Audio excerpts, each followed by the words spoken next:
ناظرین السلام علیکم، میں کشفی آبدی آپ سب کے سامنے دوبارہ آج حاضر ہوا ہوں ایپیسوڈ لے کے، اور آج کا موضوع ہے روزہ اور احکام۔ اور آج ہم ذہین حیدر صاحب، مولانا دلکش غازی پوری صاحب کے ساتھ روزہ اور احکام کے بارے میں جانیں گے۔ تو آئیے چلتے ہیں ذہین حیدر صاحب کے پاس۔ سامعین اکرام، ناظرین محترم، السلام علیکم۔ روزہ اور احکام روزہ کے سلسلے میں جو گفتگو جاری ہے، یہ اس کی دوسری قسط ہے۔ کھانا پینا، ایک روزے دار کو جن باتوں سے اپنے آپ کو بچانا ہے، اس میں سب سے پہلی چیز نیت کرنی ہے روزے کے لیے، اور اس کے بعد جو بچانا ہے اس میں سب سے پہلی چیز جو ہے وہ کھانا پینا ہے، کہ آدمی کو اپنے کو کھانے پینے سے بچانا ہے۔ اس سلسلے میں کچھ مسائل کل بیان کیے تھے، آج دو چار مسئلے اور بیان کرتا ہوں۔ اگر سینے کا بلغم منہ کے اندرونی حصے تک آ جائے تو اسے نگلنے میں کوئی حرج نہیں ہے، لیکن اگر منہ کے اندر آ جائے تو احتیاط واجب یہ ہے کہ اسے فوراً تھوک دیا جائے۔ دوسرا مسئلہ یہ ہے کہ روزہ دار غلطی یا بھول چوک کے سبب اگر کچھ کھا لے، اسے معلوم نہیں ہے، یاد نہیں رہ گیا کہ ہم روزے سے ہیں، اور غلطی سے، جیسے کہ اکثر لوگوں کی عادت ہوتی ہے کہ گھر میں آئے اور کوئی چیز سامنے پڑ گئی تو فوراً اٹھا کے منہ میں ڈال لیا، اور گھر والے بھی جانتے ہیں کہ ان کی یہ عادت ہے، وہ آتے ہیں جو چیز سامنے رکھی ہوئی ہے، پکی ہوئی ہے یا ایسی کوئی چیز رکھی، انہوں نے اٹھائی اور اٹھا کے منہ میں ڈال لی۔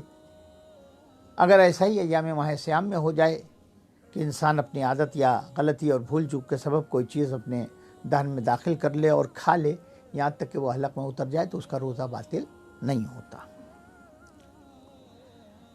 تیسرا مسئلہ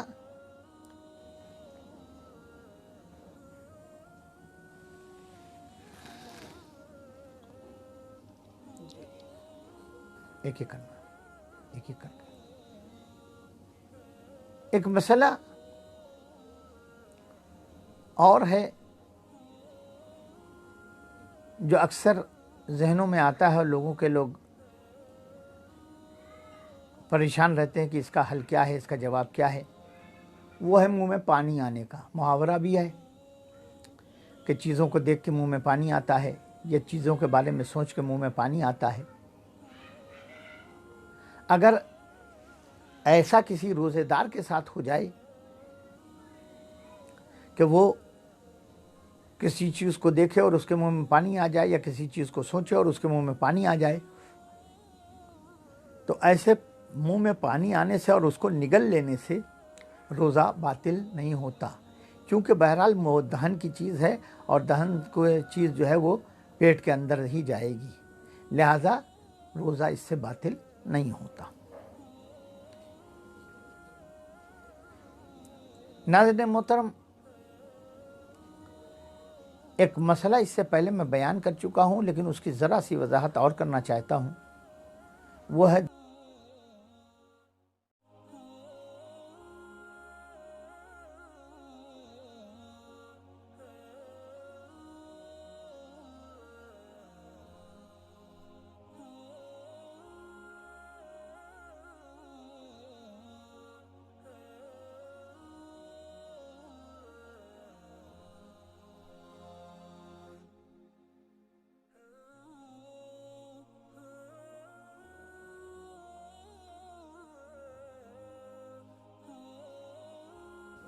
دانتوں کے حصوں میں ریشوں کا پھنسا رہنا۔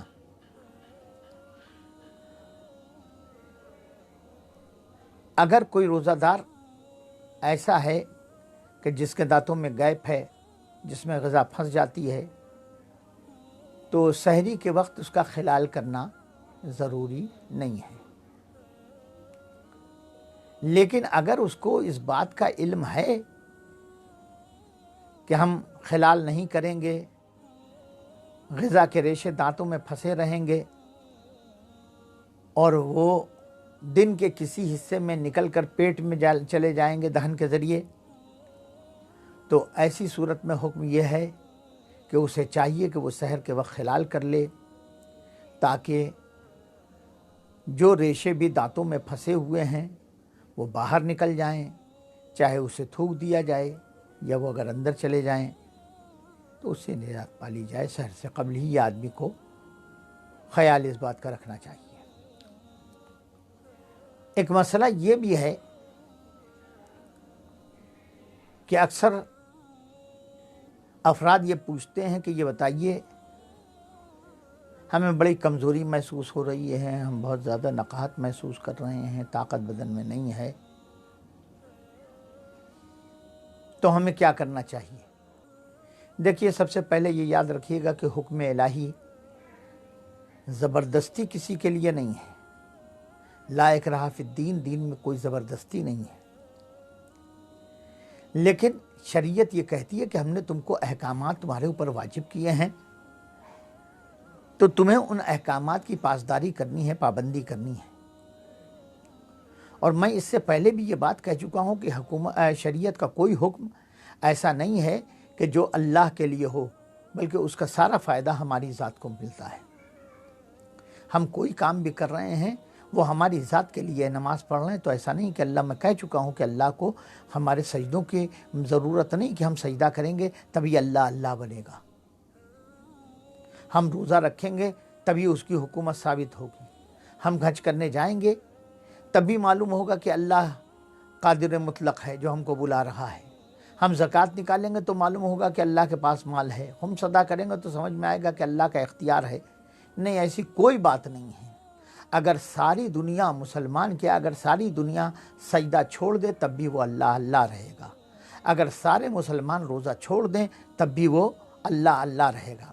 अगर कोई एक आदमी भी हज करने ना जाए तब भी अल्लाह के अपनी जगह बरकरार रहेगा। याद रखिएगा, माबूद की माबूदियत में अल्लाह इलाह है, इसमें कोई फ़र्क नहीं आने वाला है हमारे और आपके सजदा न करने या सजदा करने से। हमारे दिमाग में अगर ये बात है तो हमें इस बात को अपने दिमाग से निकाल देना चाहिए कि हमारे अमल से अल्लाह अल्लाह है।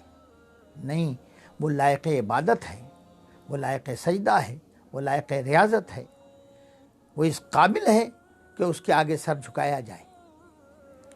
लिहाजा ज़रूरत इस बात की है कि हम हर अमल को लिल्लाहियत के जज्बे के साथ अंजाम दें।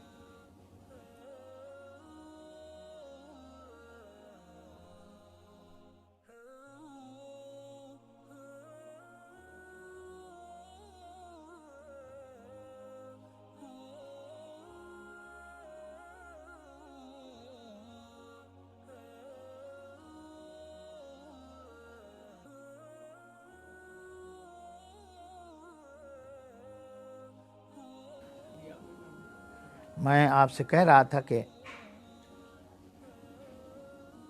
अगर इंसान को इतनी नकाहत महसूस हो, ये खुद हमको और आपको तय करना है कि हमारे अंदर रोज़ा रखने की सलाहियत है कि नहीं है। और दिलों के हाल तो अल्लाह जानता है कि इंसान के अंदर कितनी सलाहियत है। लिहाजा हम आपसे या और किसी से तो झूठ बोल सकते हैं कि हमारे अंदर ताकत नहीं है, लेकिन अल्लाह से झूठ नहीं बोल सकते। वो तो जान रहा है कि हमारे अंदर कितनी ताकत है। लिहाजा अगर किसी के अंदर इतनी नकाहत है, मसला ये है कि अगर किसी के अंदर इतनी नकाहत है, इतनी कमज़ोरी है कि अब उससे रोज़ा नहीं रखा जा सकता, तो वो रोज़ा न रखे। लेकिन अगर ताकत है। नाज़रीन किराम, जैसे कि आप लोग को पता है कि हमारे चैनल पर सवाल और जवाब किए जाते हैं।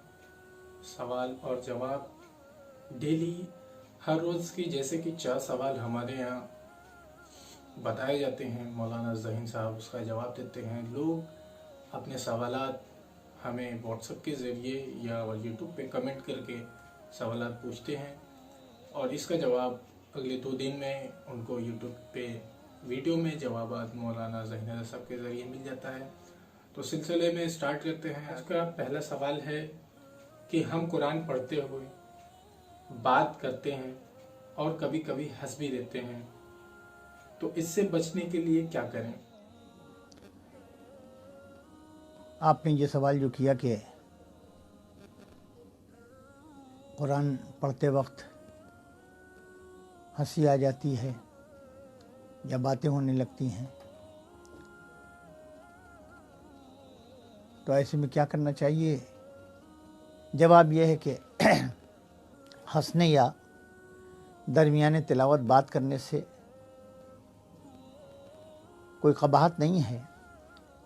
बेहतर यह है कि अगर ऐसी आदत मुसलसल पड़ गई है तो ऐसी जगह तिलावत की जाए जहाँ लोग ना आ सकें, ताकि ना हंसा जाए और ना ही बातें की जाए। नाज़रीन किराम, आज का दूसरा सवाल है कि क्या रोज़े की हालत में सर पर तेल लगाया जा सकता है? यकीनन सर पे तेल लगाया जा सकता है, लेकिन अगर ये आराम हासिल करने के लिए, सुकून हासिल करने के लिए लगाया जा रहा है तो बेहतर नहीं है। नाज़रीन किराम, आज का तीसरा सवाल है कि हम रोज़ा रखते हैं, जो थूक होता है तो वो अगर गलती से मुंह में चला जाए तो क्या रोज़ा टूट रोज़ा जाएगा? में थूक निगल लेने से रोज़ा बातिल हो जाता है, ऐसी कोई बात नहीं है। थूक निगल लेने से रोज़ा कतई बातिल नहीं होता।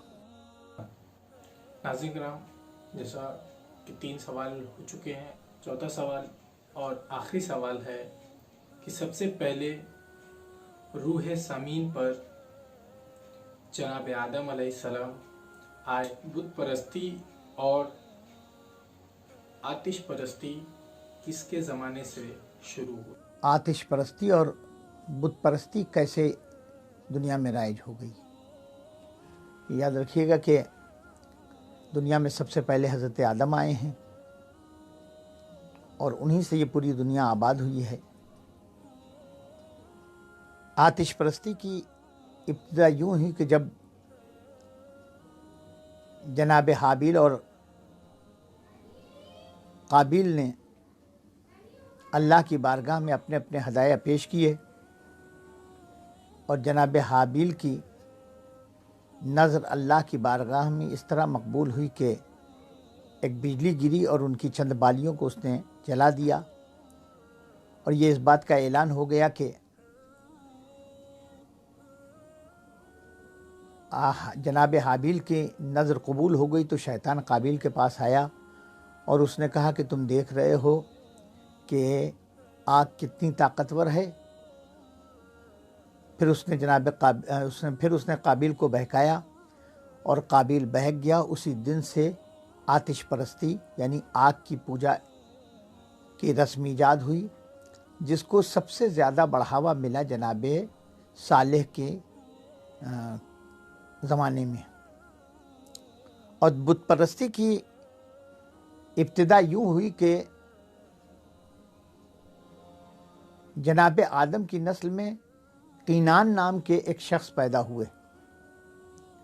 उनके एक बेटे थे जिनका नाम था महलाइल। महलाइल बहुत खूबसूरत थे, ऐसे खूबसूरत कि उस ज़माने में उनसे ज़्यादा हसीन पूरी दुनिया में कोई नहीं पाया जाता था। लोग जब हुस्न का तस्करा करते थे तो उनको देखने के लिए आया करते थे। जब महलाइल इस दुनिया से चले गए और लोग उनकी ज़ियारत के लिए आते थे, तो उनके बेटे, उनकी औलाद बताती थी कि अब वो इस दुनिया में नहीं रह गए हैं, तो वो मायूस होकर चले जाते थे। बेटे भी बहुत परेशान थे कि लोगों को कैसे समझाएं कि इतने में शैतान उनके पास आया और उसने कहा कि महलाइल तुमसे बहुत नाराज़ हैं। कहा कैसे? कहा कि तुम उनकी याद नहीं ताज़ा करते। कहा वो उनकी याद कैसे ताज़ा करें? तो कहा कि उनकी एक तस्वीर बनाओ, एक मुजस्समा बनाओ उनका। कहा हम कैसे बनाएं? शैतान ने कहा कि हम बताते हैं कि कैसे मुजस्समा बनाओ और हम तुम्हारा साथ देंगे। उसने साथ दिया और एक मुजस्समा बिल्कुल महलाइल जैसा बनाया और बनाकर उसके ऊपर नकाब डाल दी। जब लोग आते थे तो उसकी ज़ियारत करने के लिए जाते थे, दिखाते थे और देख के उसे खुश होते थे। यहाँ से बुत परस्ती की रस्म की इब्तिदा हुई और आज तक जारी है। नाज़रीन किराम, जैसा कि आप लोग को बहुत ही अच्छा लगा होगा हमारे इस चैनल पे सवाल और जवाब जो हो रहे हैं हमारे यहाँ, इससे आप लोग की नॉलेज बढ़ रही है। और रोज़े के अहकाम से इंशाल्लाह इसी तरह 29 तारीख तक हमारे यहाँ सवाल और जवाब के प्रोग्राम स्टार्ट रहेंगे। और जिन हजरात को अपने सवाल करने हैं, नीचे दिए गए नंबर पर व्हाट्सएप पर अपना सवाल भेज सकते हैं। 2 दिन बाद इंशाल्लाह उनका जवाबात मौलाना ज़हीन हैदर साहब इस चैनल पर देंगे। इंशाल्लाह कल मुलाकात होगी आपसे अगले एपिसोड में।